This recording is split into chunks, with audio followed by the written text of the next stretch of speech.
Wow, did I really forget to do that? I did. I forgot to... I did it again. I did it again.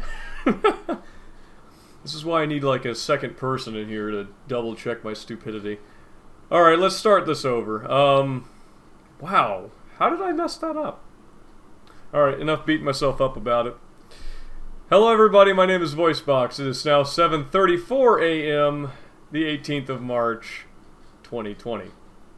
Today we've got something special for you, or I have something special since nobody else is doing this but me right now.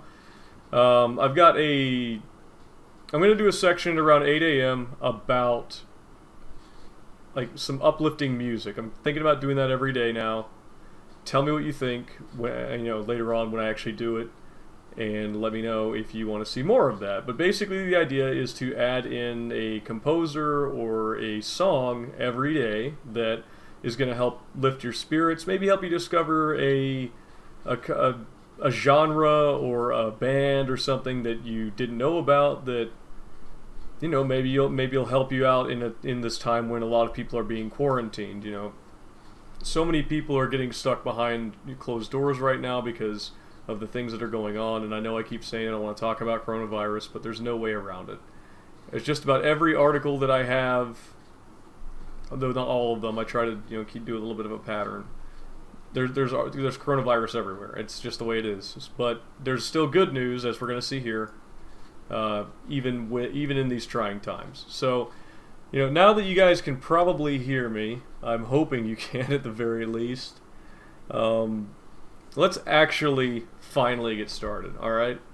So our first article is obviously the one that I was trying to present before I realized that my microphone wasn't working. Thank God for the OBS's open broadcasting suite's ability for me to see that. But a customer left a $2,500 tip to support an Ohio bar that had to close because of coronavirus. This is by Alicia Lee at CNN on their Good Stuff panel. This was also written Monday, but I didn't have time to get to it on Tuesday because we ran out of time. So let's get started. Now that I've wasted 4 minutes of the time that we have for this. On any other Sunday, Coach's Bar and Grill in Columbus, Ohio would be rumbling with customers, but this Sunday, the staff of the popular sports bar gathered around the TV, standing aghast as Governor Mike DeWine ordered all restaurants and bars in the state to close to prevent the spread of novel coronavirus. As thoughts of how will I make next month's rent or how will I pay for my family ruminated in the minds of the waitstaff, they served a customer who would be one of their last for the foreseeable future. And if you'll permit me to, I thought I'd set my teapot to be low enough to be warm but not start making noise. Please forgive me as I try to rectify the situation. This is the one good thing about having your studio like right inside where your coffee pot and everything else is you can just reach right back there and just turn whatever off if you happen to forget. I'll have to be a little more careful about that in the future, but that's alright. The amount was a whopping $2,500. Please split this tab equally between Tara, Nikki, Jim, Liz, and Arun, the check read. Just wanted to go on with names there, I guess. There were tears of joy among everyone here, Leonard told CNN. On a day when I've never seen a shutdown like that, I've never seen a tip like that either. Leonard said the customer wanted to remain anonymous, but noted that he was a regular who visited the bar every Wednesday to play trivia. As the coronavirus shows no signs of slowing in the U.S., the pandemic has induced panic that is bringing out the worst in people. You go to the store and you have people fighting over, toilet, okay. But let's skip over that because I don't feel like reading the bad parts, because that's not really what we're about here. We don't do that. There's enough of that out there anyways. But to have a person sitting here and do that, it's amazing, Leonard said.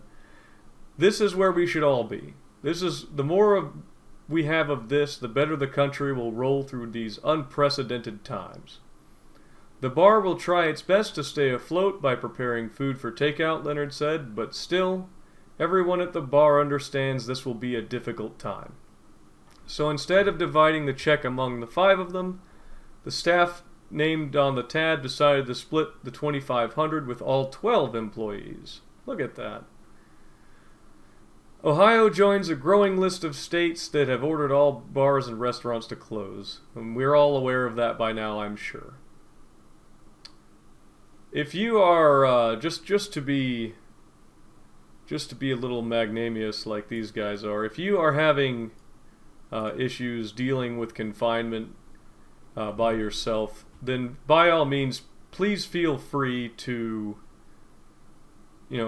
say something in the chat or email me at Voicebawx, BAWX box at gmail.com, and we'll have a little one-to-one, back and forth.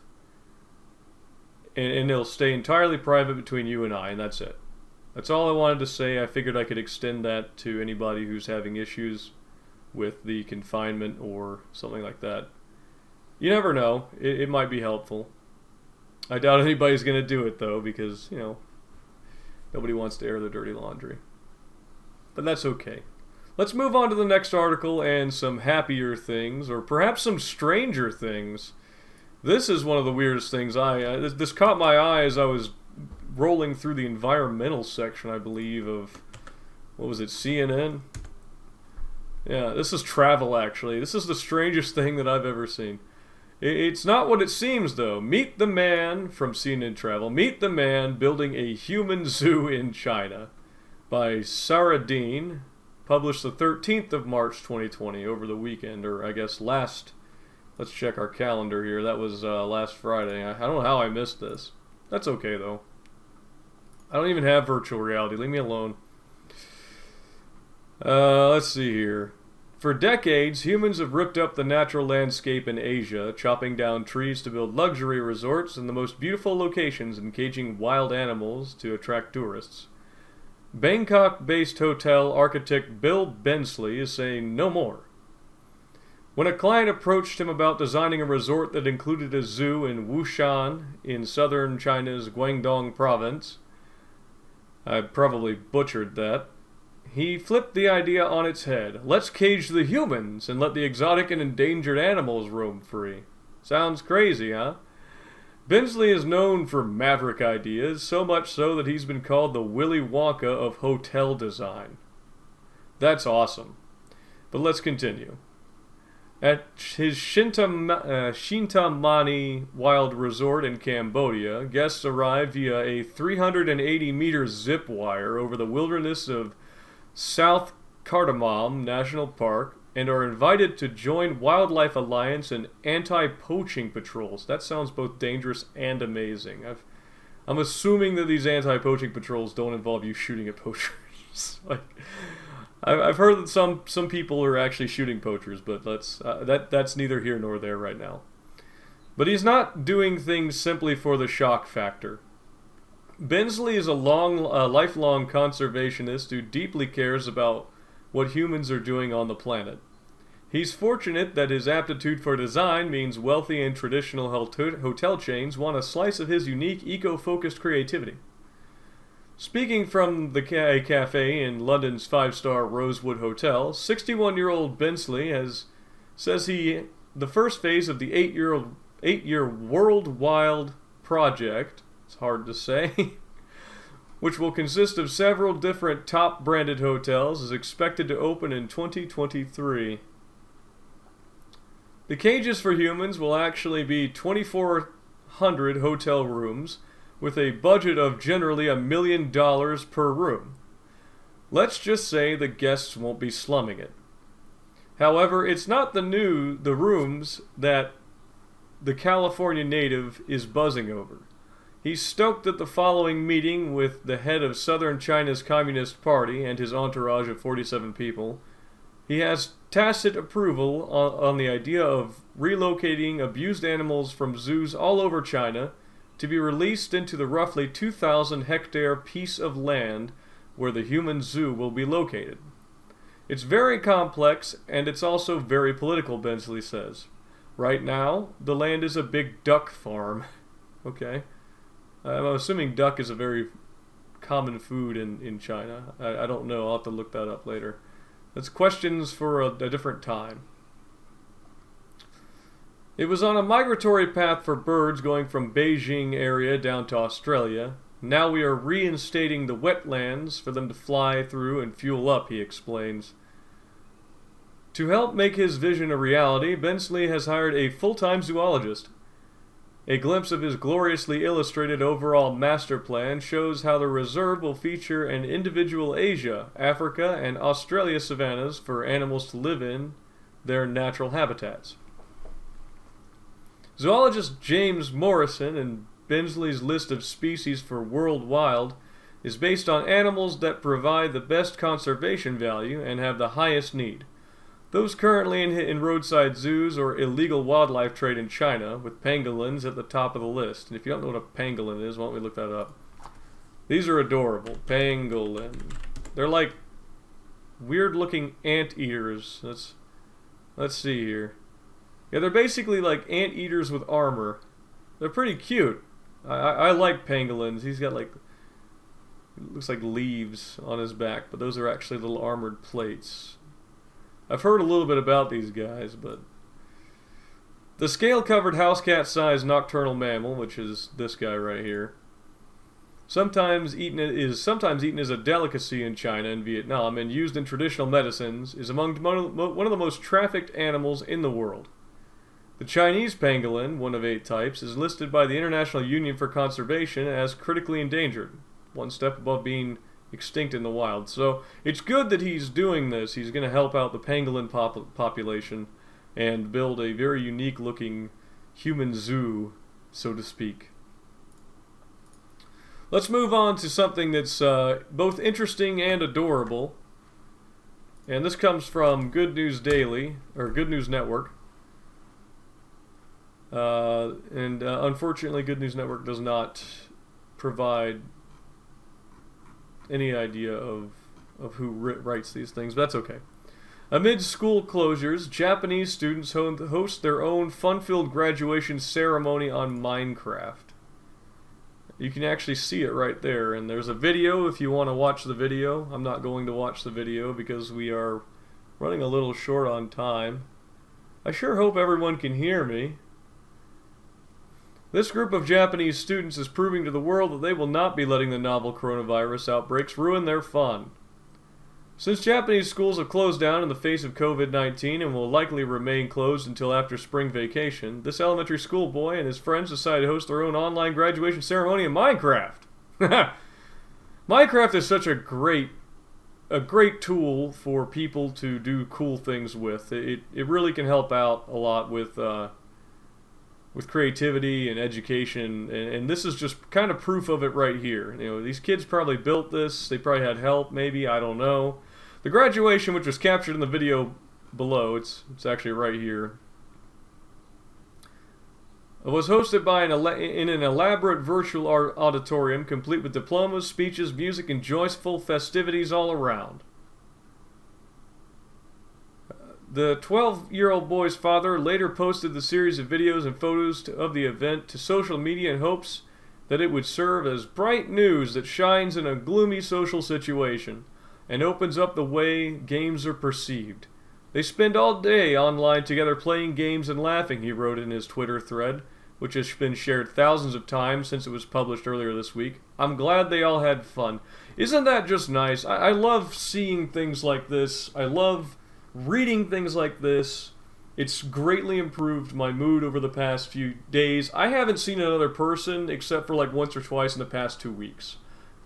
I'm a veteran. I'm a veteran that goes to school, and I live in an apartment, and I don't have any family nearby that I can really see that's available all the time, I should say. And with the recent, lockdowns, it's difficult to go out and see anyone, and I don't want to, if I get sick, I don't want to get anybody else sick, so I haven't been going anywhere. I've been trying to, stay safe and keep other people safe by doing this instead. So reading this kind of stuff really helps me out, and I hope it helps you out too, because it's difficult. if you're alone or if you're stuck inside all the time, to keep your mood up and to keep up your happiness. So this is just good stuff. This is proof that you can still do good things, even when you're behind social bars, so to speak. So this next one, though, let's go ahead and move on. This next one is about a pack of wolves, and I thought that this was pretty freaking cool. At least the headline. I'm reading these with you because I haven't read them yet. I have a lot of schoolwork to do even now, so I don't have time to summarize all of this for you guys. And as a result, not only do I not make any profit off of it, but I don't have time to read them until we get to it. So, but I do kind of skim a little bit just to make sure. I learned that after the second one of these when I got a bunch of weird news. Anyways, this comes from the Dodo and is published by Stephen Messenger. You know, shout out to Stephen because I believe we've read some of his articles out loud before. This one was published on the 6th of March, so that was over almost 2 weeks ago. I guess I just didn't see it, but that's okay. This one's got wolves in it, and they're really pretty. Look at these guys. There was once a time when wolves could no longer be found living inside Yellowstone National Park, but now they're back and thriving. For conservationists, the wolves' renewed presence comes as its own reward. Still, you might say this particular wolf pack found a way of saying thanks. The other week, Yellowstone National Park shared charming footage from a wolf research trail camera that had been placed out in the forest. In it, a pack of wolves are seen strolling down a snowy path when the camera catches their eye. Rather than merely pass by and pay no heed to the odd device, the first wolf in line instead approaches it, offering an extreme close-up and even a few kisses. And there's a video here you can see. You know what? I'm gonna go ahead and play that against my better judgment. But we'll finish the article first. As of early 2020, at least 94 wolves composing 8 packs are known to live in Yellowstone National Park, with hundreds more inhabiting the surrounding region. The result of what is considered one of history's greatest conservation success stories. Now that is good to hear. I remember when wolves were actually still endangered and people were still afraid of them. I remember that. But well, let's continue. But those statistics are certainly worth celebrating. Seeing wolves thriving once more, as in the video above, really makes it all that much sweeter. So let's take a look at these wolves. Let's watch the video, huh? Uh-oh. Oh, he's pretty. Look at this pretty one. Uh-oh. Oh, look. I love wolves. I love dogs.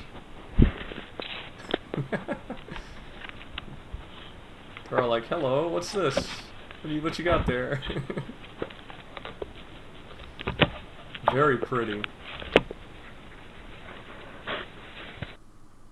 Yeah, so that's wolves. That's wolves doing wolf things in the woods, being wolves and licking cameras and other such things. So I just thought that would bring everybody a little bit of joy today.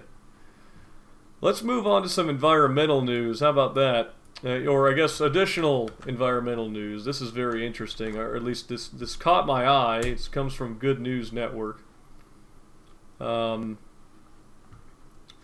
Prawns into plastic. Ingenious Australian teen turns shrimp shells into biodegradable plastic wrap. Biodegradable. Okay. Prawn shells look like plastic, pondered this Australian teen after dinner one night. It had been a long, hard day of researching and trying to come up with biodegradable alternatives to plastic, including a banana peel solution and cornstarch that didn't pan out. That's when I realized that dinner could have been my eureka moment, Angelina Aurora told news.com.au. Might have to go ahead and see about them.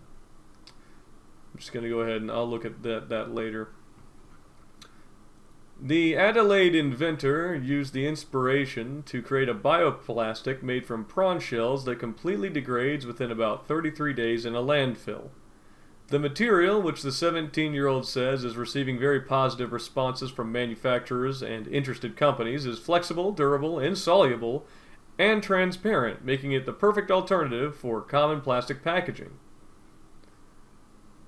I'm still finalizing the legal aspects, like patenting, for example. However, I am at the stage where I have produced a final prototype and would be ready to manufacture the plastic to distribute it commercially, she said. Furthermore, like other seafood waste products like oyster shells, prawn exoskeletons are rich in nitrogen, the most important ingredient in plant fertilizers. This makes her material especially useful for farmers and agriculturalists, as it would degrade quite normally in fields or compost pits, while providing their crops with nitrogen needed to maximize plant nutrients for immunity. It's good stuff. The remarkable innovation earned Angelina the BHP Science and Engineering Award, and last year she was named the Australian Geographic Society's Young Conservationist of the Year, so congratulations to Angelina. That is quite amazing. She's apparently a student of medicine and hopes to adapt her bioplastic for use as packaging for medical supplies. There's a picture of her right there doing her, I'm assuming, doing science. And, yeah, there's some prawns, shrimps, I guess. Let's see. We got one time, I think, for one more article before we go on to reading about our musician of the day and listening to a song or two from said musician. So let's go back to the dodo for a beach cat. How about that? Cat goes to the beach for the first time and can't stop smiling about it, by Caitlin Jill Anders. Published on the 13th of 2020, which was, last Friday. I missed this one, or I didn't have time to get to it. I forget which one it is, but it doesn't matter because you're seeing it now. Some people were hanging out on the beach when they suddenly noticed a cat relaxing in the sand with her owner. As they approached the cat, they couldn't help but notice how happy the kitty was, and was delighted when they learned why. Cat owner says her first time going to the beach. Simsima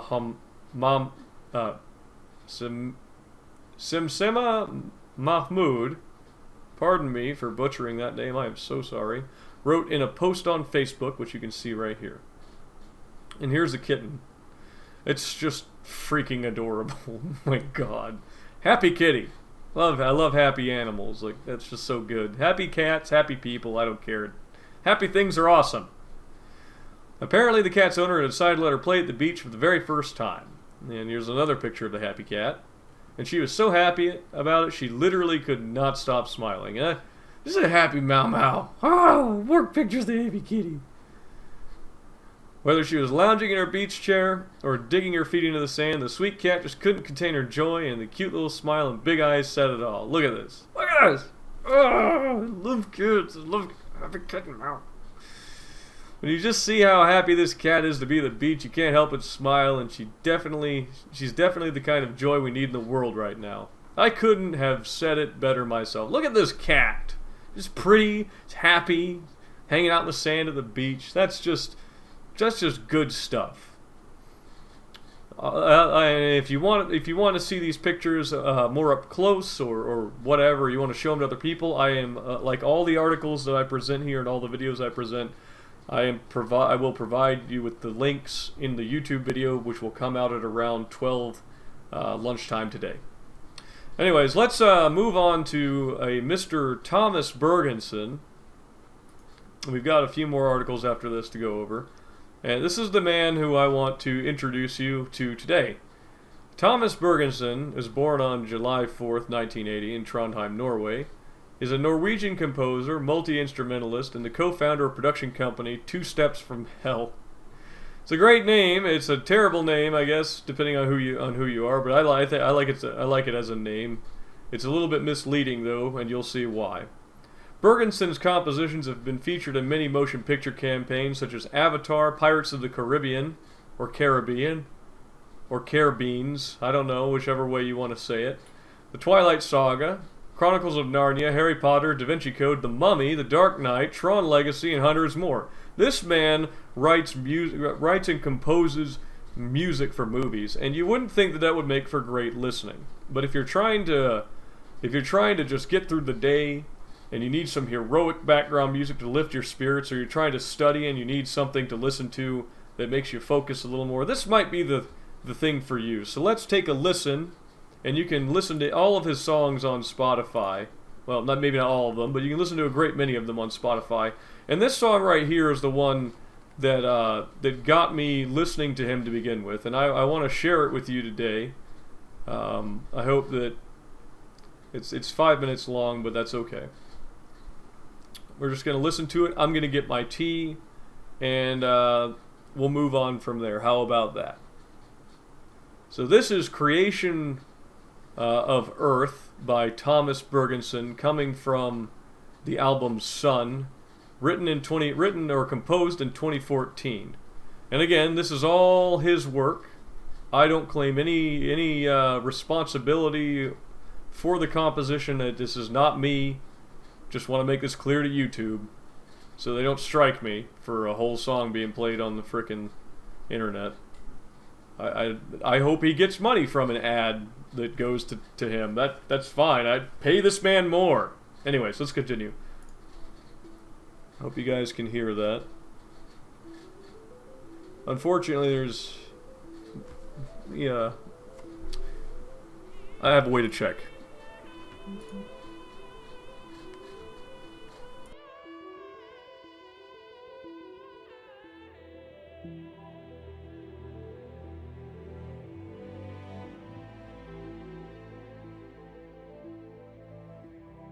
Apparently you guys cannot hear that. That is unfortunate. That's okay. I can fix this really quick, I believe, by changing some things around. Give me one moment, if you will. Yeah, that should do it.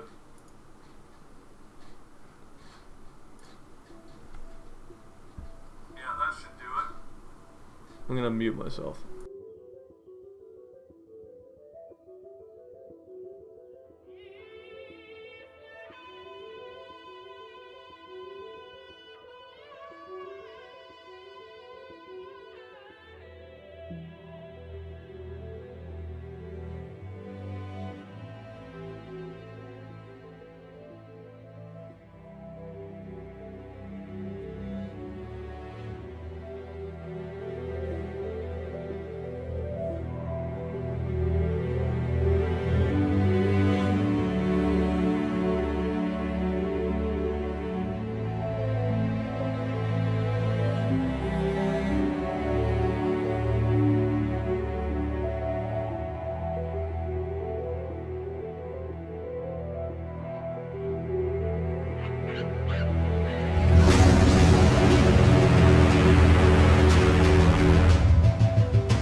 Anyways, that was Thomas Bergenson's Creation of Earth.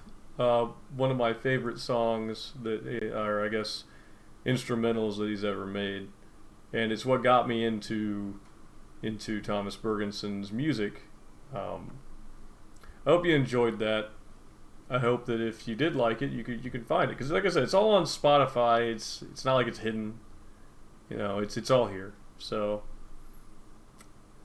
but if you need to like spell his name, I guess it's right here. But you can always ask me, I guess, in the comments or chat or whatever. Not that anybody's responded. That's okay. I'm not doing this for views. Anyways, let's go ahead and X out of this and get on with the rest of today's article readouts. This one is pretty nice. Comes from BBC.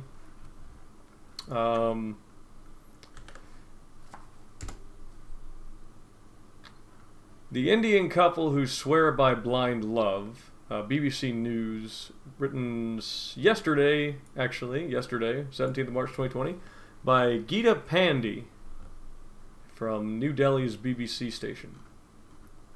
As the popular saying goes, love is blind, but what happens when two visually impaired people fall in love? You get a very different kind of love, a love that's not about physical beauty. It's a love beyond appearances, says award-winning Indian photographer Niraj Gera. In a recent photo called Sacred Love, he tells the story of a blind couple in 13 photographs. I was shopping in Connaught Place in Delhi one day in last July when I saw a beautiful couple. They were walking, holding hands. They were smiling and talking, Mr. Gera told BBC. The couple were being helped by a man as they walked towards the Connaught Place metro station. Mr. Gera says he was intrigued. I was seeing a blind couple for the first time. So he went up to them and offered to walk them to the station. On the way, we started chatting, and I asked them if they were a couple, and they said yes. So I asked them if they would like to share their story, and they said yes, he says.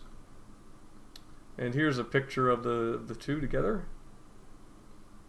Sacred Love tells the story of Deepak Yadav and Arti Chareja, both 21, who met on Facebook. Deepak says that both their smartphones have an accessibility app that helps blind people navigate their devices. Once you switch to the TalkBack facility in the app, you get spoken feedback, he says. One day in June 2018, Deepak says Artie's name popped up as a suggestion in his notifications. I thought we had a lot in common, so I sent her a friend request, he told BBC. Artie took 2 whole weeks to respond. I didn't know him, so I was wondering who he was, she said, but then she added him. Soon they began exchanging messages, and then they started exchanging stories, and finally they exchanged phone numbers. We spoke for the first time on 31st of July, says Deepak. That call lasted 90 minutes, adds Artie. They started talking regularly, and one day Artie asked him if he had a girlfriend. He said no, the slot is vacant, she says, laughing. It didn't take long for her to confess her love to him, and that happened on the 10th of August. This is how you see the world. This is how they say, oh, well, okay. Oh, well, they seem happy enough. We'll see. We were talking on the phone. I was sitting with a friend, and she dared me to say I love you, so I did it, said Artie. Deepak says he was stunned into silence for a minute. I love stories like this. I thought this was my line. How can she say it? I was silent for a few moments, and then I said it back to her. 2 months later, Deepak went to her hostel. I'm guessing that means home. Or domicile, or whatever. And the couple met for the first time. Since then, Deepak and Artie have been meeting often, and they say their bond has grown stronger. Deepak says he has so far managed to keep their love story a secret from his family, who he describes as rather conservative. My father says stay away from love and romance now. There will be plenty of time for that. All that later. Concentrate on your studies and making a career now, he says. Artie says most of her family doesn't know about her relationship with Deepak either. Although Artie says most of her family know about her relationship with Deepak, although her father does not. Sorry about that. I asked them what would happen if their parents see the BBC report and find out about their relationship. Deepak says that they are hoping that they will. if they see that the press is appreciating our relationship, they would also think positively about us, adds Artie. The couple are now looking for jobs to secure their future together. We'll get engaged as soon as one of us finds a job, says Artie, but sometimes I'm worried if we'll get old by the time we find a job and settle down in marriage. Photographs by Niraj Gera. This is just the sweetest kind of story. I love these kinds of stories. They're amazing. They're great. And I can never get enough of them.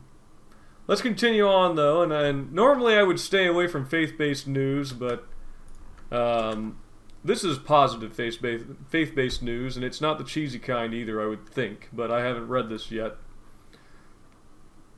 This is about churches, and there's a video here, so it's probably going to be pretty short. This is from Fox News by Caleb Park, written 13 hours ago, or 18 hours ago it was published, and it was updated 13 hours ago. How churches are working to bring good news positivity amid coronavirus fears.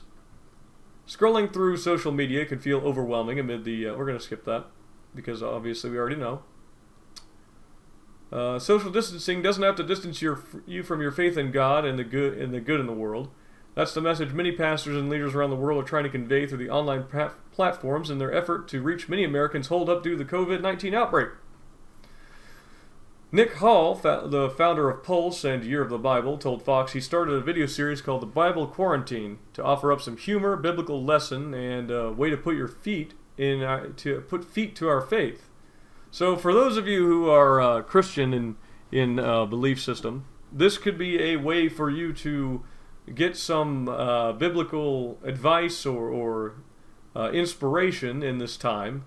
I don't hold it against anybody, whatever your faith is, or if you don't have a faith. But I can't neglect that. You know, I see this kind of good news and these innovative things, and I feel like this is necessary for people to know. So people are scared right now, and the Bible has tons to say about to us in moments just like this. Hall said, "The Bible Quarantine is our effort to encourage people not to waste these days binge-watching Netflix episodes and rather let them change us while we find ways to love our neighbor and be the church." I feel like that pretty much covers most of this article, though. It's fairly long, and I'm running a little short on time. We're at the 45-minute mark, so we're going to cut this a little short.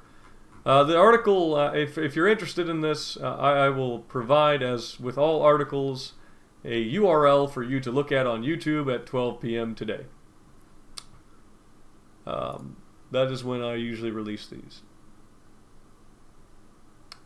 Let's go on to something interesting, or rather, I guess I should say technologically interesting. I don't know what this is, but the headline at CNET really caught my eye while I was digging through the various different articles they had that were available. Intel says that our Loihi chips learn to smell hazardous chemicals. The chips are neuromorphic and mimic the components of brain cells. This was written by Laura Hatala, March 17, 2020, for CNET. Intel chips with special brain-like characteristics have learned to smell, the microprocessor maker said Monday. The Loihi chips are learned to detect specific odors in one attempt, even in the presence of other smells. The technology could be used to detect odors humans create when they have certain diseases or smells associated with explosives, drugs, or environmental gases. I'm going to go ahead and cut this article a little short as well, because it's a lot of techno mumbo jumbo. Actually, this one's not that long, so why don't we just continue? The findings were released in a paper Monday that Intel published in collaboration with scientists at Cornell University. The chips use artificial intelligence to learn to sense the odor and then identify it again when re-exposed. We are developing neural algorithms on Loihi that mimic what happens in your brain when you smell something. Nabil Imam, senior research scientist in Intel's neuromorphic computing lab, said in a statement, adding that the work demonstrates Loihi's potential to provide important sensing capabilities that could benefit various industries. Loihi chips contain digital proxies for key components of real neurons. That includes axons, which neurons use to communicate with each other, as well as synapses that send messages along other neurons and the dendrites that receive the messages. The system has already proven useful for simulating the way skin perceives touch, moving a prosthetic leg, and that's always been something I've wondered about, and I'm so glad to hear they're making progress in that area. Considering a number of people I know in the Army have lost limbs, these neuroprocessors could be very useful in replacing lost limbs and perhaps other things in the future. Anyways, and the less scientific but still significant task of playing foosball, according to Intel. So apparently they can play foosball too. The chips have also been combined into a larger array called the Pohoiki Beach to create a more powerful brain-like computers. To learn and identify odors, the Loihi chips relied on an algorithm derived from the architecture and dynamics of the brain's olfactory circuits, Intel said.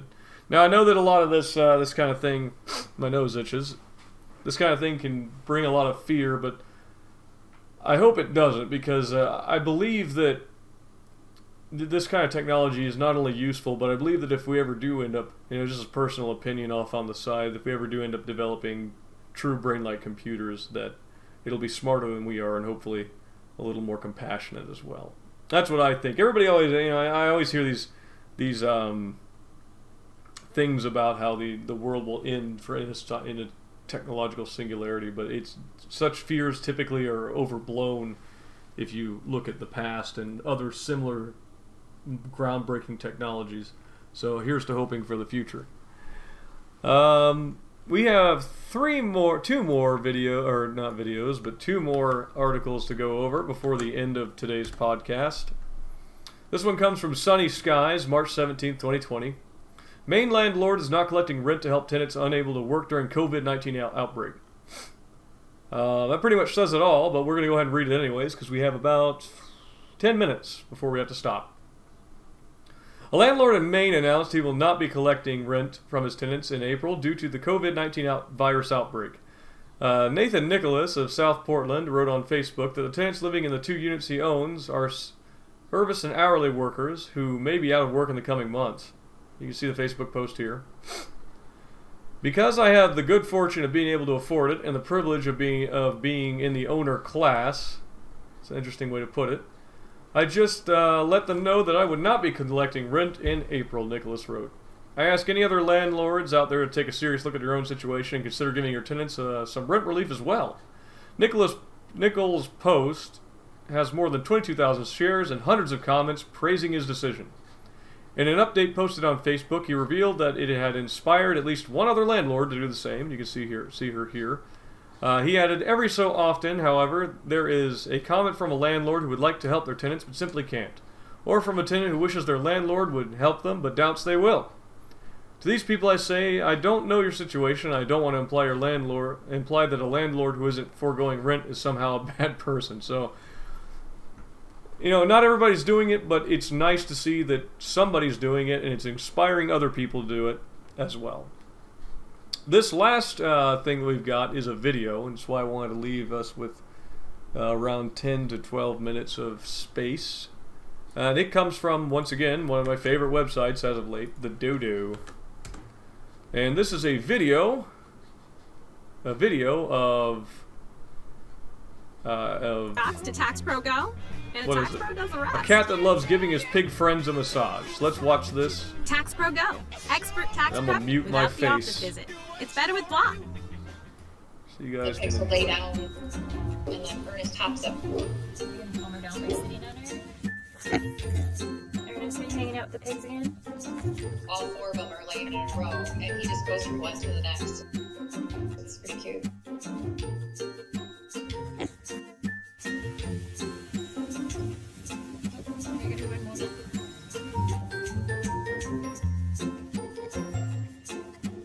The pigs are very, very friendly, and he wants to be part of the group. He wants to be part of the fun.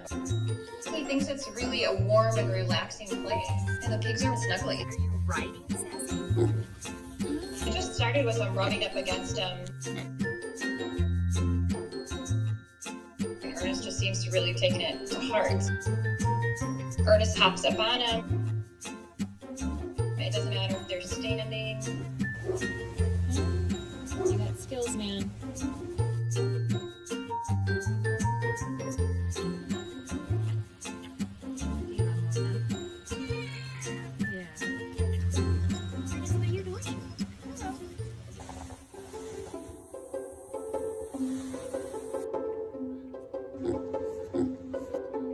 He licks them all over. But he seems rather particular to their ears. He loves licking them. Love to live. And Ernest really loves you to do some massages.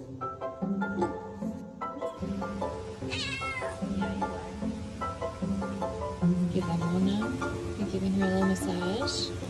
The pigs really like belly rubs. Ernest rubs up against him. They fall over. She's cracking up for you. Make her feel so good. Smiling. You want a love and clap? There you go. You got her to roll over.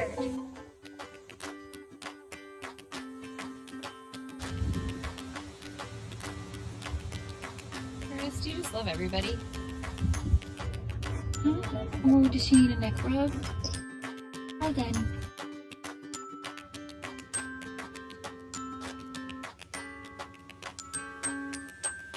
He's very curious. Do you love your donkey friend? He's not hanging out with his cats. He's always up on a fence post, watching and observing the animals. Ernest, are you supervising breakfast? Yes. We have donkeys, alpacas, cows, pigs, goats, sheep, hens, and chickens. Everybody here is friends. They're all together. They touch noses a lot. It's just a happy place.